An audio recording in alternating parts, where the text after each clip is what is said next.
The dark waters of the River Torrens in Adelaide held a secret on the night of May 10, 1972, one that would shatter the quiet life of a brilliant academic and ignite a revolution across Australia. Dr. George Duncan, a law lecturer who had only recently arrived from England, was about to become the face of a tragedy that exposed a culture of systemic violence and deep-seated prejudice. In the shadows of the riverbank, a meeting place for those forced to hide their true selves, a group of men waited with a cruel intent that would lead to a death as senseless as it was cold-blooded. This was not just a random act of malice. It was a targeted assault that would leave the city reeling and its police force under a cloud of suspicion for decades to come. Before we carry on with the story, remember to comment, like, share, and subscribe so you don't miss future episodes of the Calendar of Crime. Your support helps us bring these forgotten chapters of history to light and ensures that the voices of the past are never silenced. Adelaide in the early 1970s was a city of contradictions, a place of refined culture and academic excellence that masked a harsh reality for its LGBTQ+ community. Dr. George Ian Ogilvy Duncan, a quiet and devout man, had moved to South Australia to take up a position at the University of Adelaide, seeking a fresh start in a new land. He was a man of intellect and faith, yet in the eyes of the law and the society of the time, his very existence was deemed criminal. The southern bank of the River Torrens, near the university, had become a beat, a discreet location where men could meet, away from the prying eyes of a judgmental public. On that fateful Wednesday night, Dr. Duncan was not alone at the riverbank. He was accompanied by Roger James, another man seeking the solace of the shadows. The area was known to be patrolled by the South Australian Vice Squad, but their presence was rarely for protection. Instead, it was common practice for officers to engage in poofter-flicking, a horrific sport where they would entrap, harass, and physically assault gay men, often throwing them into the freezing waters of the Torrens for their own amusement. At approximately 11 p.m., the quiet of the night was shattered by the arrival of a group of men who had come from a police farewell party with one goal: to terrorize the men at the river. The confrontation was swift and brutal. Dr. Duncan and Roger James were seized by the attackers and hurled into the dark, murky river. While James managed to survive despite a broken ankle, Dr. Duncan was not so fortunate. He could not swim. As he struggled in the water, one of the attackers reportedly stripped to his underpants and dived in, perhaps realizing the gravity of what they had done. But Duncan had already disappeared beneath the surface. The group fled into the night, leaving a dying man behind and a survivor crawling toward the road to find help.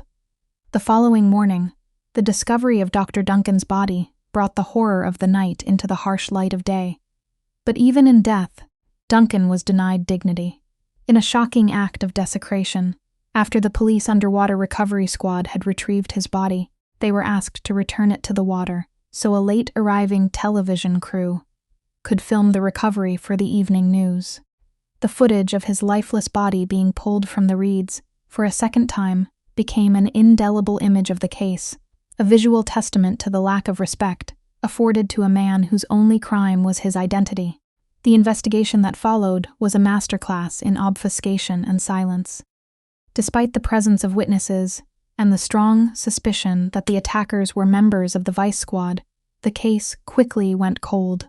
Rumors of a high-level cover-up began to circulate, fueled by the resignation of 3 Vice Squad officers, Francis Cawley, Michael Clayton, and Brian Hudson, who refused to answer questions during the initial inquest. The coroner's report was scathing, pointing to a conspiracy of silence within the police force, yet no charges were laid, and the city was left to wonder if justice would ever be served for the man in the river. The death of Dr. Duncan, however, became a powerful catalyst for change.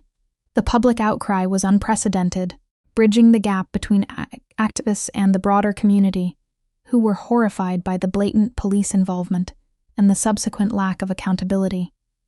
Premier Don Dunstan, a progressive leader, seized the moment to push for radical reform. In 1975, South Australia became the first state in Australia to decriminalize homosexuality, a landmark achievement that paved the way for the rest of the nation. The tragedy of one man's death had birthed a movement that would eventually secure equal rights for millions. 13 years after the drowning, the case was reopened when a former police officer, Mick O'Shea, turned whistleblower. He broke the long-standing code of silence, detailing the culture of the Vice Squad and confirming that the attack on Duncan was a planned excursion by off-duty officers. His testimony led to the 1986 arrests of Cawley, Clayton, and Hudson on charges of manslaughter. It seemed that, finally, the truth would be laid bare in a court of law. Yet, the path to justice remained obstructed by the passage of time and the fragility of evidence.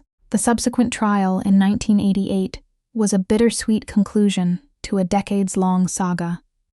While the prosecution argued that the circumstantial evidence and the officers' own lies pointed toward their guilt, the defense successfully highlighted the lack of direct identification by the surviving witness, Roger James.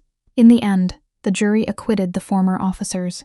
To this day, the murder of Dr. George Duncan remains officially unsolved, a haunting reminder of a time when those sworn to protect were the very ones who inflicted the most harm. Thanks for watching. Please comment, share, like, and subscribe for future episodes from the Calendar of Crime.